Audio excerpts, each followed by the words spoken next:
Yo pienso que no tenemos idea qué cambios está provocando esto, y ustedes dirán, ¿para qué las llamamos a hablar si no tienen idea?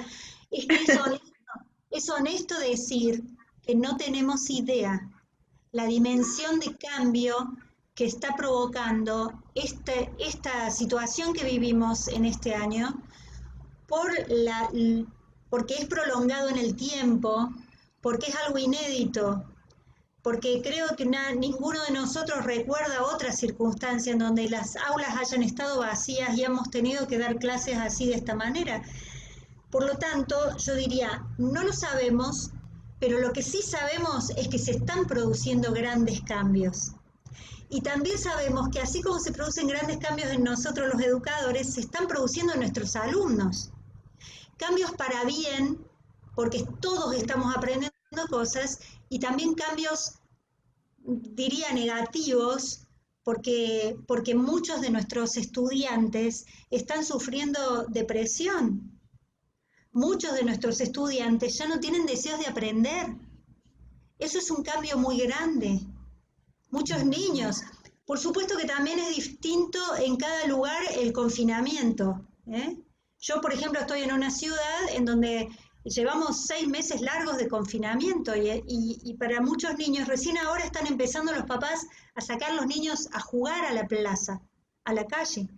Otros lugares han tenido tal vez otras opciones de salida, pero sí lo que sabemos es que las clases presenciales no están en ninguno de nuestros lugares.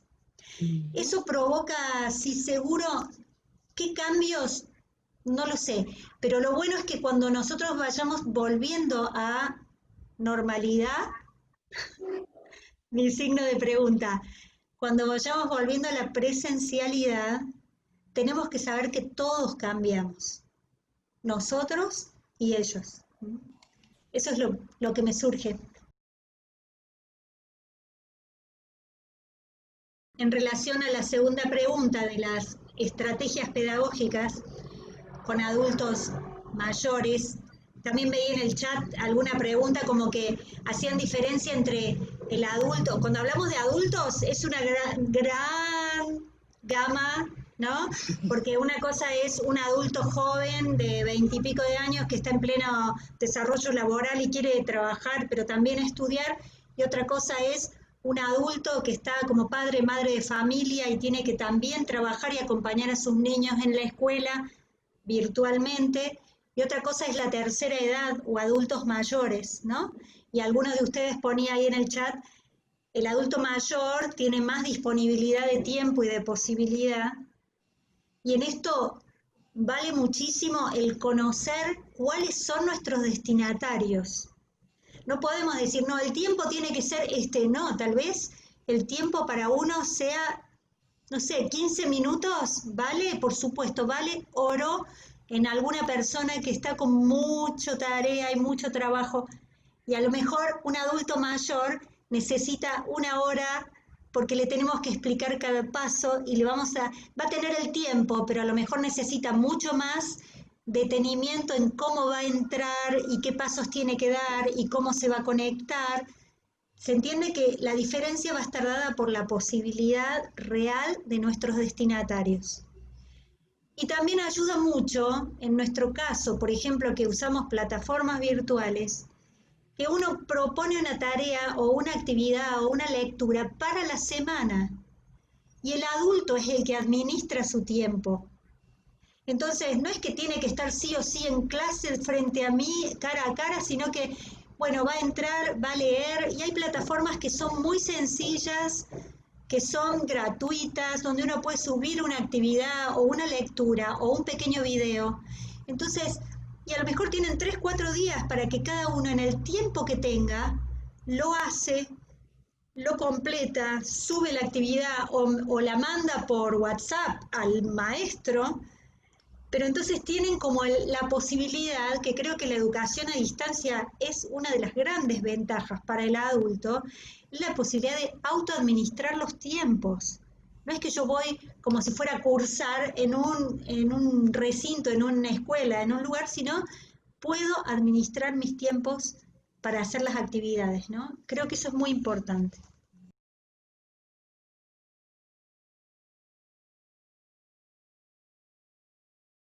En relación a los jóvenes, yo estoy bastante más especializada en jóvenes que en adultos, adolescentes y adolescentes en situación de riesgo que abandonan y uno tiene que seguirlos y buscar y buscar. Bueno, he dedicado gran parte de mi vida a eso, además de la formación de docentes, ¿no?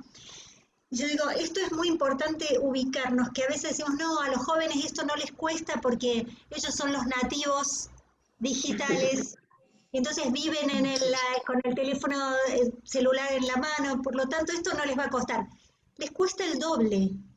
¿Por qué? Porque a los jóvenes, a los adolescentes sobre todo, lo que les gusta es comunicarse a través de los medios, de las redes, del teléfono, pero no aprender, y ellos te lo dicen clarísimamente. Y las plataformas les resultan estáticas y aburridas. Y encima si tienen que leer, ni hablar. Y si les damos textos de varias páginas, olvídense.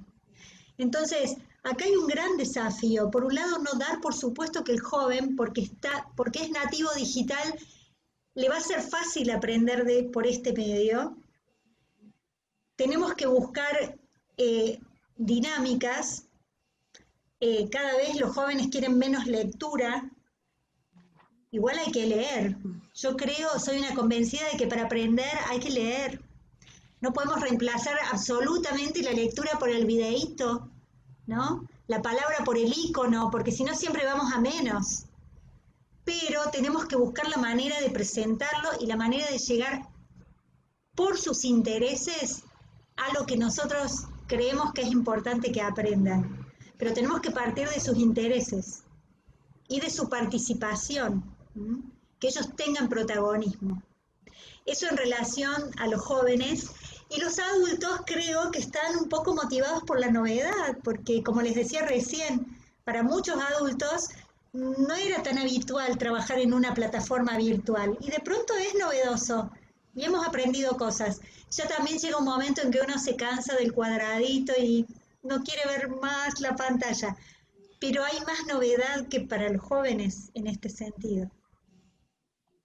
En cuanto a la motivación, yo creo, retomo algo de lo que decía en la charla y me parece que es fundamental que el alumno pueda sentir que lo que aprende es útil o va a ser útil para su vida. Si no percibe esa utilidad, el aprendizaje carece de motivación, porque ya en sí mismo aprender es un esfuerzo, realizar un trabajo es un esfuerzo. Hacerlo por vía internet, doble esfuerzo. Entonces, si yo no valoro, no descubro que esto tiene realmente un valor y me va a servir para algo, es difícil la motivación. Entonces, creo que el docente tiene que esmerarse en mostrarle a su alumno que esto pequeño, aunque sea un granito de arena, yo hoy me lo preguntaba antes de entrar en esta conferencia y decía, ¿les servirá de algo lo que yo tengo para decir a tantos docentes mexicanos? Y yo decía, bueno, yo estoy convencida de que la experiencia que tengo, la formación y la pasión por educar es una gotita que yo puedo compartir en esta tarde con ustedes. Si yo no valorara eso, no tendría ningún sentido que estuviera hoy aquí. De esa misma manera, cada uno de ustedes con sus alumnos, en el ámbito que sea, si uno valora lo que tiene y ama lo que tiene para compartir, yo les puedo decir que es un principio de motivación. Y el segundo principio es la vinculación personal. Quien está vinculado con sus alumnos, el alumno que siente que el maestro, que el profesor se está preocupando, me busca, me pregunta, se interesa por mi vida, es otro factor de motivación. Y más de un alumno responde no tanto porque le interese lo que está estudiando, sino porque el docente le hizo saber que él es importante en su vida. Y es muy importante esto también. Sí, claro, yo nada más complemento que efectivamente mantener la motivación de los estudiantes está muchas veces o la mayoría de las veces en la cancha del docente.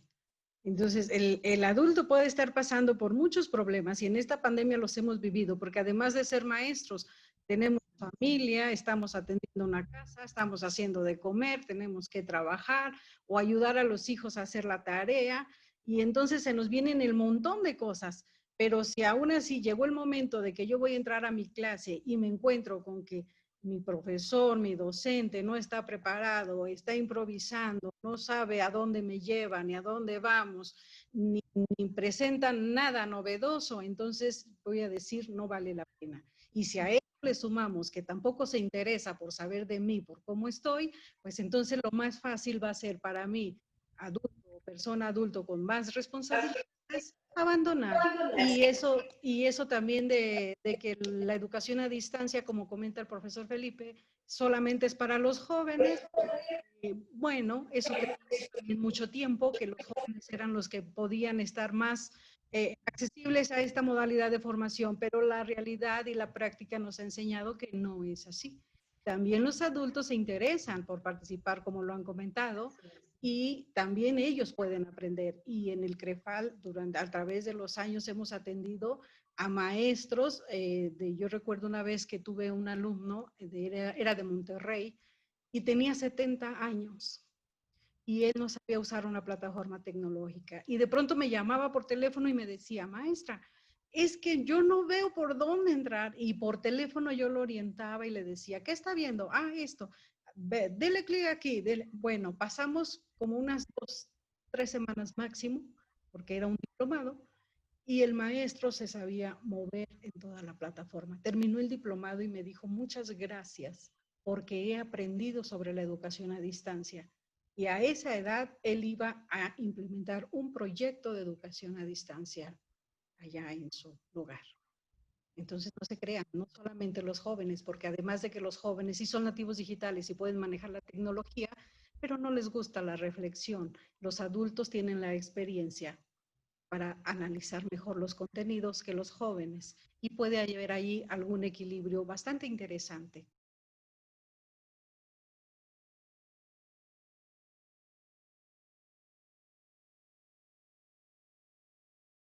Es verdad, es muy difícil cuando el estudiante es adulto y no está en el sistema escolarizado. Lo que decíamos hace un rato tiene que ver con esto, es decir, cuando apremia la situación económica, la situación laboral, o a veces la depresión, o a veces la falta de motivaciones, todo eso hace que el estudiante adulto abandone más rápidamente. Si el niño quiere abandonar, es más fácil que los papás digan, no, no vas a abandonar la escuela, pero el adulto rápidamente dice, no tengo ánimo, no tengo tiempo, no tengo. Esto sí nos pasa, les pasa a ustedes y creo que está pasando en todos los países y es deseable que podamos ir recuperando poco a poco, pero yo diría, parte de lo que nos toca es aceptar la realidad. La realidad es esta que nos atraviesa. Entonces yo diría, ¿cómo trabajar con esta ansiedad de los docentes? Lo que yo haría, tal vez no es lo mejor, es lo que me surge en este momento, capitalizar este tiempo para trabajar con los docentes, encontrarse primero para procesar y decir, bueno, a ver, ¿cuáles son los motivos de la ansiedad? ¿Qué me preocupa? ¿Cómo lo vamos a resolver? Segundo, ¿qué medios tal vez todavía no hemos ensayado para volver a recuperar al menos algunos de nuestros estudiantes? Tal vez trabajando en común se nos ocurren cosas que antes nos parecía que solo teníamos que esperar que vengan y ahora podemos salir con alguna idea que. Tercero, ¿cómo trabajamos nuestra propia ansiedad o este brazos caídos que nos supera a veces? Y cuarto, aprovechar este tiempo para nuestra propia formación. Es un tiempo privilegiado. Si no tenemos alumnos, estudiemos, nos capacitemos, aprendamos a manejar las plataformas, porque esto va a pasar y vendrán otras realidades, nos van a tocar otras situaciones. Entonces, capitalizar este tiempo y aprovecharlo trabajando con los docentes, a mí me parece que es fundamental como para no dar este tiempo por perdido.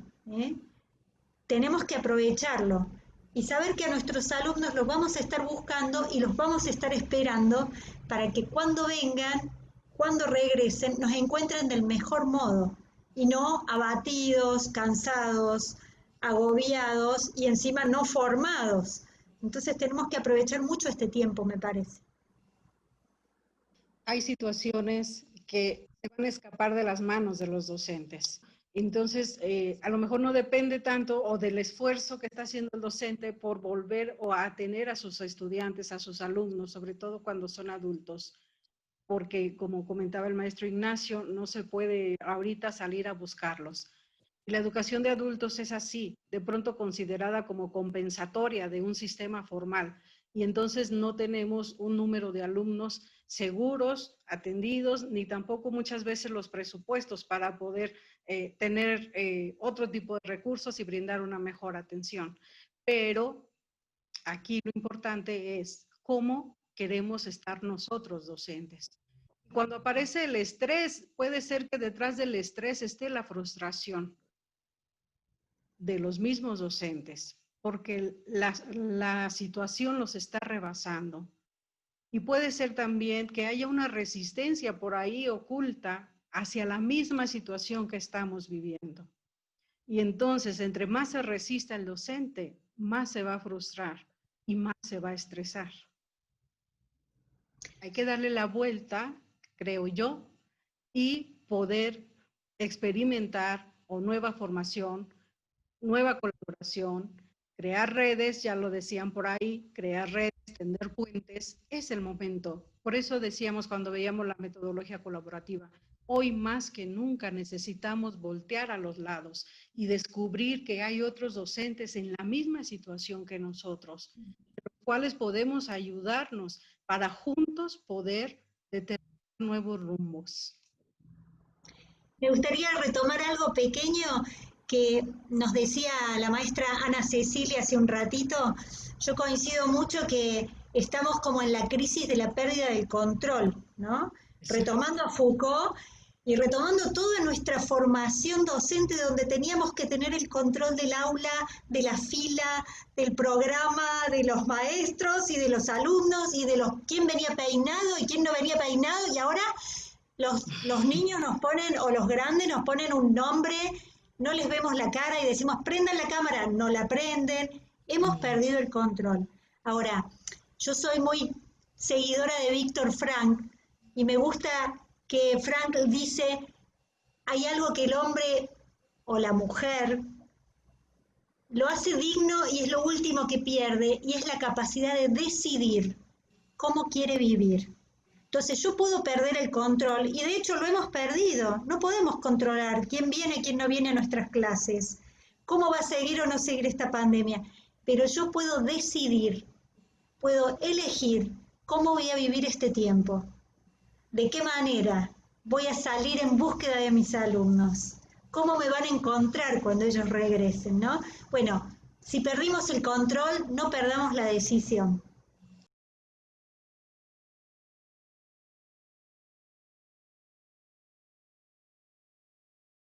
Que hablaba en torno a la desigualdad, ¿no? Dice, si la pandemia visibilizó las desigualdades, ¿hay alguna proyección en países emergentes como estas se acentúan? Yo digo, la desigualdad existía. No vamos a quedar con que la desigualdad fue producto del COVID-19, que ya bastante ha provocado, ¿no? Las desigualdades en nuestros pueblos latinoamericanos existían, y por eso yo decía al comienzo, en nuestra primera diapositiva o segunda, no solo existía, sino que provoca muertes, yo diría más muertes que el COVID, provoca la desigualdad. Y hace muchos años. Esta es parte de nuestra realidad educativa. Sin duda, esta pandemia la ha visibilizado y la va a profundizar, porque muchas personas que viven del día a día en su trabajo, hoy no están trabajando. Muchos lugares que viven del turismo y al no poder viajar, no están directamente, no están vendiendo lo mínimo que tienen para poder subsistir, ¿no? En muchos de nuestros países. Creo que fuera de Latinoamérica también, pero bueno, estamos en este contexto, ¿no? tal vez no nos toque a nosotros, o algunos de ustedes sí tienen cargos más altos, cargos públicos, y hay decisiones que sí son gubernamentales y son muy importantes. Y Dios quiera que los políticos estén a la altura, ¿no?, de esta circunstancia. Pero a nosotros los educadores, las educadoras, nos toca ponernos a la altura de estas circunstancias y decir, con esta desigualdad, yo tengo que hacer algo. Tal vez no puedo cambiar el sistema, no voy a cambiar el capitalismo, no voy a cambiar la economía neoliberal, no puedo yo sola, pero yo tengo 30 alumnos a mi cargo, de los cuales a lo mejor 15 están fuera del sistema, yo me juego por ellos y salgo al encuentro de aunque sea uno de ellos para poder ayudarlos, y eso es lo que a mí me toca. Y si cada uno de nosotros lo hace, no vamos a cambiar el sistema, pero va a haber menos personas excluidas, ¿no? Entonces, la verdad es que yo me ubico así desde hace muchos años, soy docente hace muchos años, y me ubico así, el uno a uno. Y formar docentes que se preocupen de manera especial por los que están más excluidos es un modo de ir, aunque sea de a gotitas, trabajando contra esta desigualdad que lamentablemente nos atraviesa a todos, ¿no?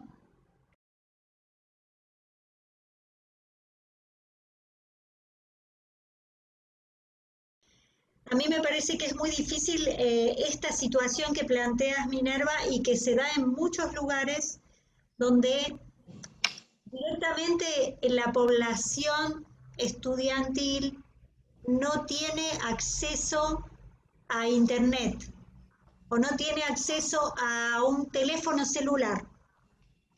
Es una situación extrema. ¿Por qué? Porque aún en las grandes ciudades tenemos zonas muy vulnerables, pero sabemos que un teléfono en general es de lo que se tiene, de alguna manera, aunque sea lo tomamos de algún lado, o se consigue, o se compra, o lo usa. Pero en los sectores rurales que no tenemos acceso a internet o no tenemos telefonía celular, es claro que nos limita muchísimo la posibilidad de hacer una educación virtual. Sí creo que hay que pensar y repensar de acuerdo al lugar, y en esto retomo lo del maestro José Manuel, ¿no?, lo situacional, porque habrá lugares en donde el peligro de contagio no sea tan serio, y entonces los docentes, con todas sus precauciones y protocolos, y tapabocas, y alcohol, y gel, y todo lo que usamos ahora, tal vez puedan acercarse una vez por semana a llevarles algún cuadernillo impreso o algo para que puedan seguir algo de su educación.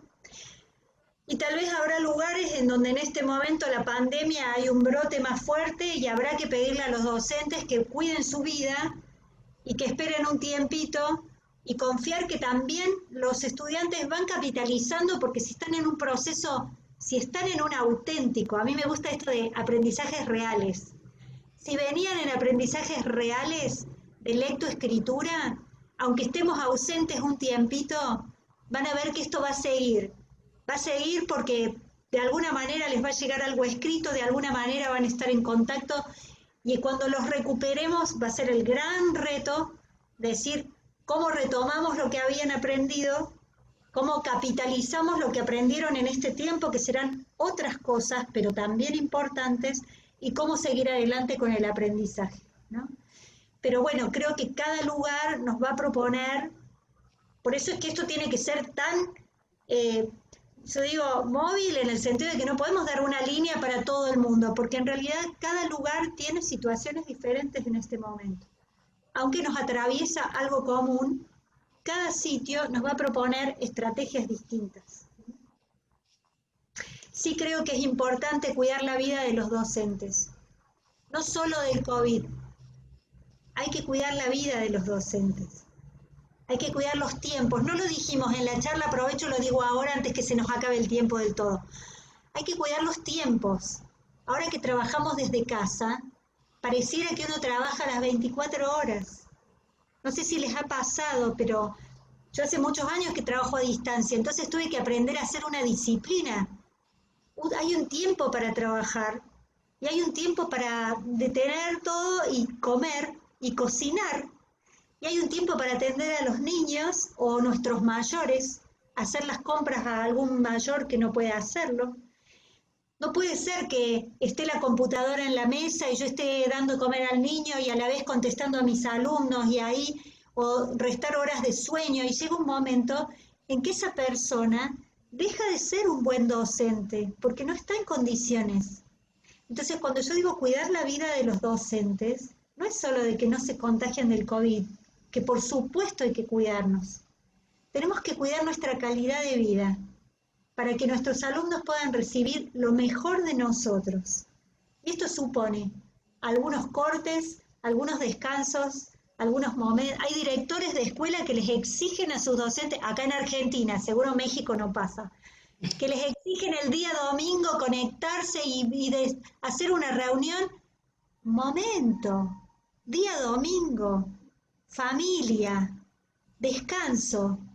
Son reglas que parecen del siglo pasado, pero son saludables. Entonces, tal vez no pude y en un rato del domingo yo termino una tarea o planifico algo, pero no puedo generar una reunión de trabajo un domingo, exigirle al docente que esté solo porque como ahora es en la computadora, en cualquier momento, no. Cuidemos a nuestros docentes, porque si hemos dicho toda esta tarde que son tan importantes, significa que debemos aprender a cuidarlos y a cuidarnos.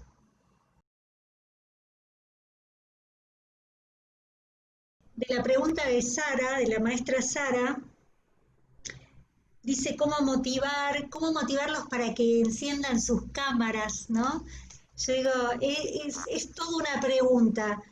Y yo les diría, no se preocupen tanto de que enciendan sus cámaras. El no encender la cámara puede tener que ver con muchas cosas. Por lo pronto no mostrar la casa, porque no todo el mundo tiene una casa agradable para mostrar.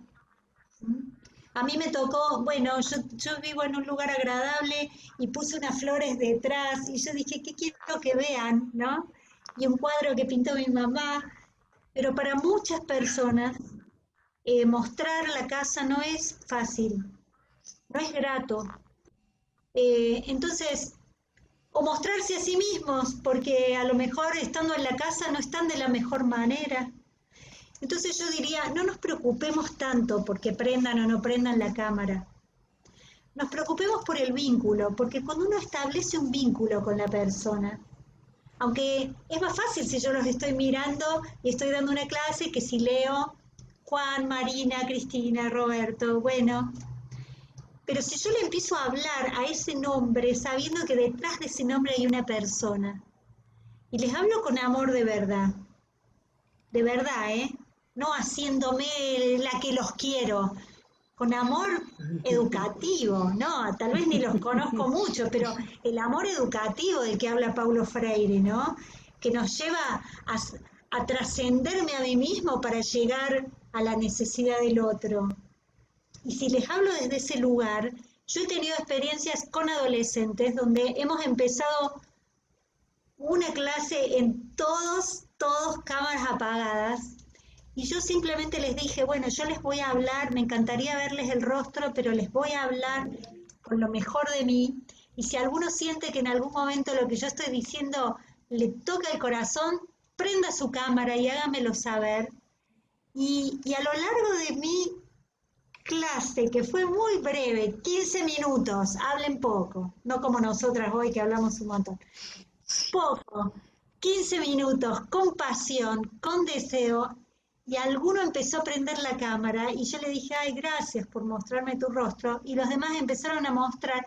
Bueno, yo dije, fue una tarde para mí de gozo, pero a veces tenemos que atrevernos a dar clases sin verle la cara al alumno, no importa, vamos a tener la certeza de que está del otro lado y me está escuchando, entonces voy a poner lo mejor de mí. Lo segundo, en relación a los adultos mayores, tiene que ver con esto, cómo motivarlos, yo diría el vínculo. También pueden poner un cartel en el mercado, pongan un cartel en el mercado que diga, vuelve a la escuela porque te estoy esperando. A ver si alguno se atreve y dice, si vive cerca de sus alumnos y va al mercado donde sabe que van sus alumnos, o alguno de los del mercado son sus alumnos los que venden, póngale un cartel y diga, te estoy esperando, maestra María Estela. Y tal vez alguno sienta decir, wow, ¿hizo un cartel para mí? ¿Lo pegó en el mercado? Bueno, soy importante para ella. Bueno, les doy un ejemplo que puede parecer hasta tonto de simple, pero hay que buscar recursos. Con cada uno va a ser diferente. Y lo tercero es, volvemos al del medio, cuidado de la salud. No hay que angustiarse. Y si estamos angustiados, hay que ver qué hacemos con esa angustia. El mejor modo es reconocer de dónde viene. El segundo modo es, por supuesto que hay angustias que son para los terapeutas, los psicólogos y todo eso, ¿no? Pero esta es como una angustia existencial que nos agarra, que nos atrapa a todos. Entonces tenemos que ponerle nombre. ¿Qué me angustia? No ver a mis alumnos, tener miedo de cómo sigue esto, el miedo de enfermarme, bueno. Y después, segundo paso, ¿qué hago con esto? Tercer paso, ¿qué vamos a hacer juntos? Hagamos equipo, sostengámonos. Cuarto paso, ofrezcamos lo mejor de nosotros a nuestros alumnos. Y algún fruto de todo eso, yo les puedo asegurar que vamos a recoger. Hasta acá llegamos para no seguir cansándolos. Hemos recibido muchos mensajes también en el chat agradeciendo y de nuestra parte, bueno, muy agradecidas con la invitación y con esta posibilidad de entrar en diálogo con ustedes.